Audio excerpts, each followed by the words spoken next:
क्या आप जानते हैं बाइबल मुक़द्दस में खुदावंद यसू अल मसीह के अलावा कुछ ऐसे अशख़ास मौजूद हैं जिनकी कब्र आज तक खाली है।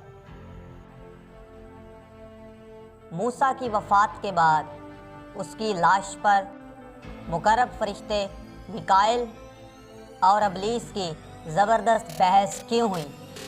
ऐसा क्या था उसकी लाश में जो अबलीस ने लेने का मुतालबा किया और एक ज़बरदस्त बहस शुरू हुई।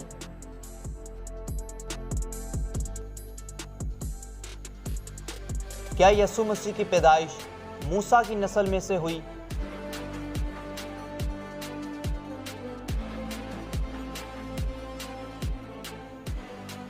मूसा मुल्क मौद में क्यों ना जा सका?